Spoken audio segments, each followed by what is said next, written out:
Pessoal, vídeo aula 10, parte 4. A partir de agora, então, a gente vai iniciar um novo exercício exemplo, também de ligação triângulo, portanto, um exercício exemplo que também vai se valer do roteiro 4.1 da nossa apostila, para solucionar o exercício.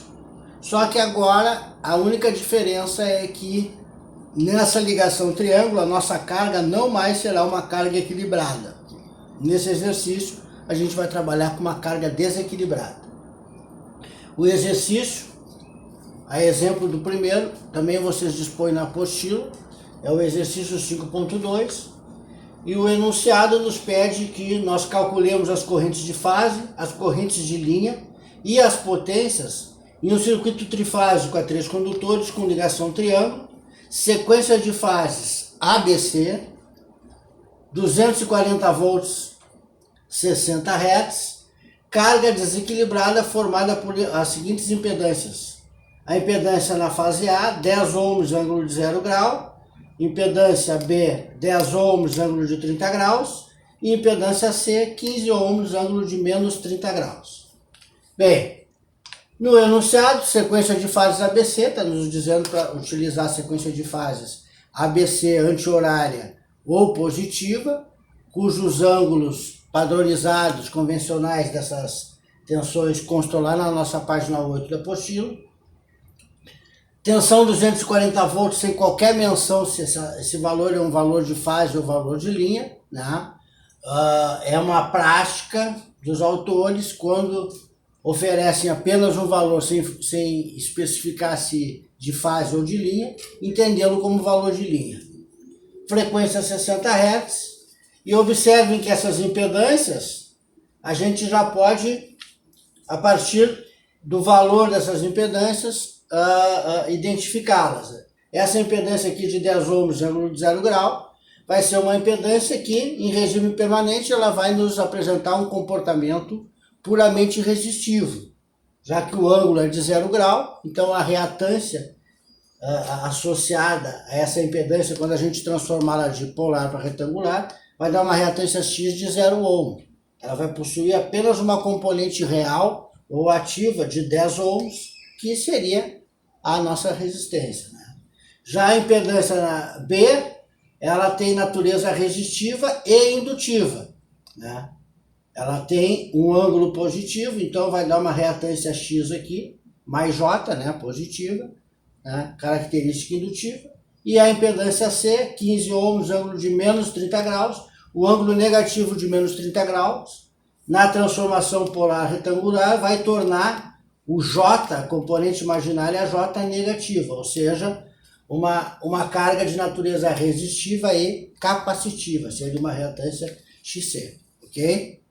Muito bem, então, a partir de agora, utilizando o nosso roteiro lá roteiro 4.1 da nossa apostila, nós vamos passar para o nosso primeiro passo de solução, que é esboçar aqui o nosso esquema, o nosso diagrama elétrico, registrando nesse diagrama elétrico os fasores de interesse para o caso específico que a gente está trabalhando, ou seja, uma ligação triângulo. Então, numa ligação triângulo, as tensões que nos interessam são somente as tensões de linha, as tensões de fase não nos interessam, né? A ligação triângulo, por definição, é aquela que submete as impedâncias às tensões de linha. Então, mais uma vez, o registro aqui das três tensões de linha VAB, VBC e VCA, sempre lembrando, né, essa flechinha aqui aponta para a primeira letra do par que identifica a tensão de linha, do par de fases, né? Letra A na tensão de linha VAB, letra B na tensão de linha VBC, letra C na tensão de linha VCA. Independentemente da sequência CABC ou CBA, nós sempre adotaremos essa mesma sequência de letras para as nossas tensões de linha, AB, BC e CA. Por quê? Porque, independentemente da sequência CABC ou CBA, os ângulos convencionais, os ângulos padronizados dessas tensões de linha e também das tensões de fase do sistema, eles foram estabelecidos a partir do estudo do alternador trifásico didático elementar no instante de tempo onde ele inicia a girar, né? Então, os ângulos convencionais eles são estabelecidos nesse instante de tempo, ok? Lá na nossa página 8 da apostila. Então, jamais vamos inverter essas letras, porque ao fazer a inversão dessas letras, a gente está provocando um giro de 180 graus dos fasores, e aí aqueles ângulos deixam de ser corretos, tá certo? Mais uma vez também falando que, a partir do estabelecido com essas tensões de linha, né, o potencial mais elevado na tensão de linha AB é o A, o mais elevado na BC é o B, o mais elevado na CA é o C. Analogamente, se fosse circuito de corrente contínua, nós teríamos o polo positivo na primeira letra, o polo negativo na segunda letra, fazendo com que as correntes circulantes nessas malhas tivessem esse sentido. Polo positivo aqui, então a corrente circula nesse sentido no condutor e nesse sentido na impedância. Polo positivo na fase B, a corrente do condutor circula nesse sentido no condutor, nesse sentido na impedância e assim sucessivamente.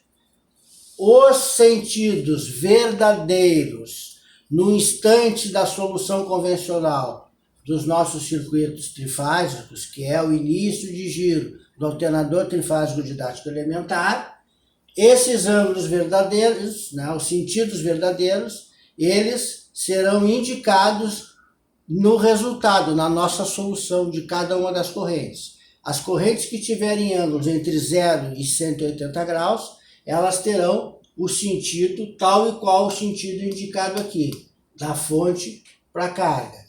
Aquelas correntes que tiverem os ângulos entre 180 e 360 graus, ou ainda entre 0 e menos 180 graus, elas terão o sentido inverso ao sentido indicado aqui. Correto?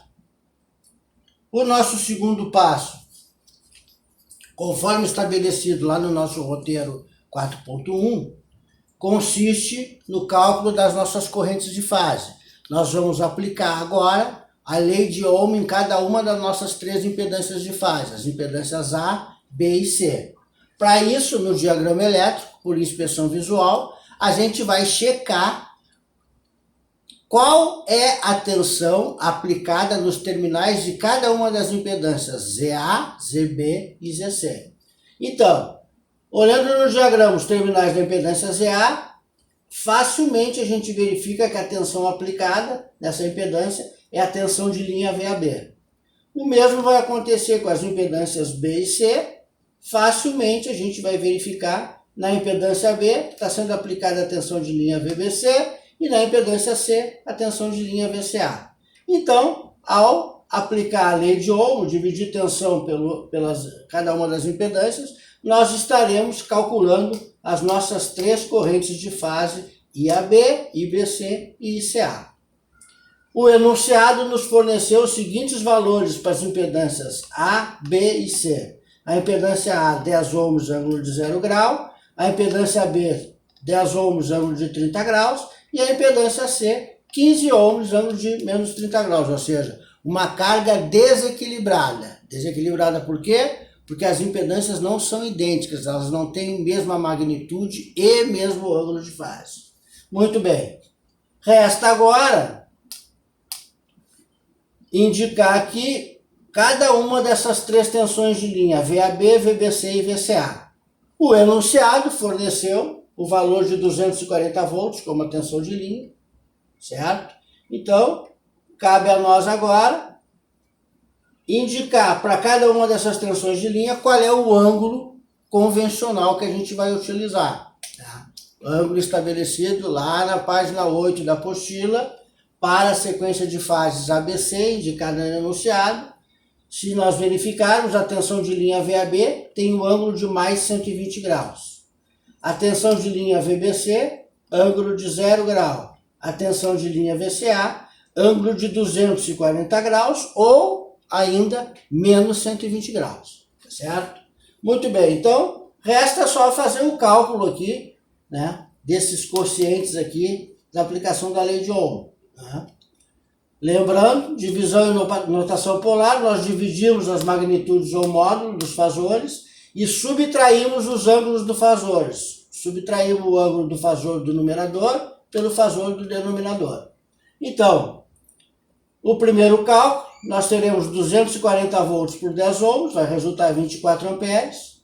E a subtração dos ângulos, 120 menos 0, vai restar 120 graus. Então, esta é a corrente de fase EAB, 24 amperes, ângulo de 120 graus elétricos.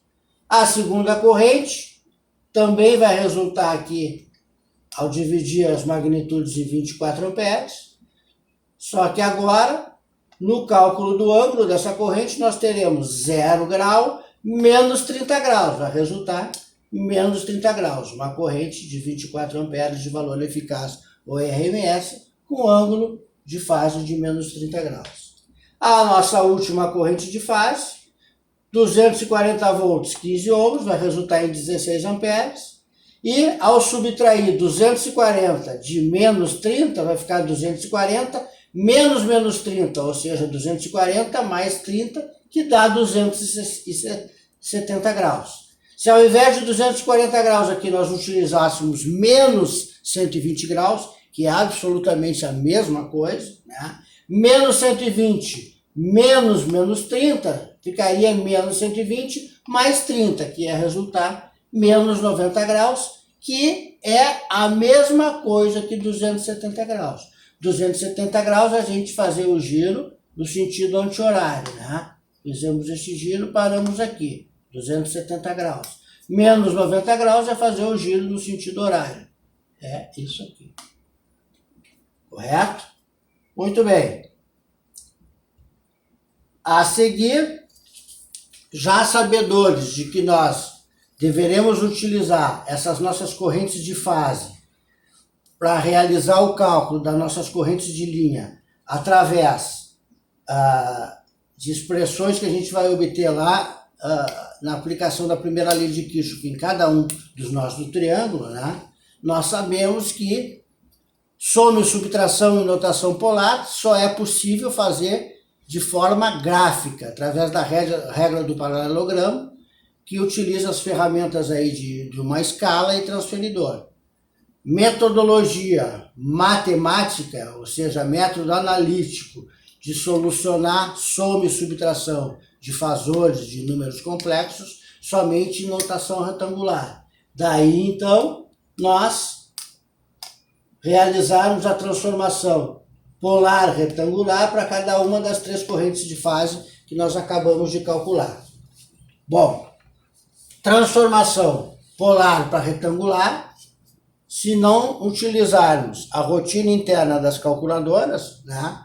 Se nós utilizarmos aí a aplicação passo a passo do que é uma transformação polar retangular, nós deveremos fazer o módulo vezes o cosseno do ângulo para obter a componente real do nosso número complexo, a componente ativa, a base do nosso triângulo corrente, né? O nosso cateto adjacente, ou componente horizontal, sempre aqueles 5 sinônimos, né? E o módulo vezes o seno do ângulo para obter a componente imaginária, a componente reativa, a componente horizontal, o cateto adjacente, o cateto oposto, desculpa, ou ainda a altura do nosso triângulo corrente. Então, realizando esses cálculos, nós chegaremos lá em menos 12 mais J20,78 amperes. Aqui vou reiterar, vamos trabalhar sempre com duas casas decimais.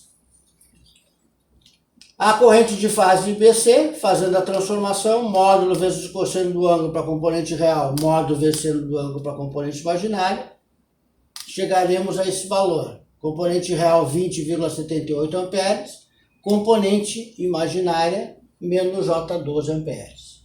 E a última corrente de fase, a corrente de fase ICA, 16 amperes, ângulo de menos 90 graus, é uma corrente que na transformação polar retangular vai nos indicar uma componente ativa ou real 0 ampere e reativa ou imaginária de 16 amperes. Ok?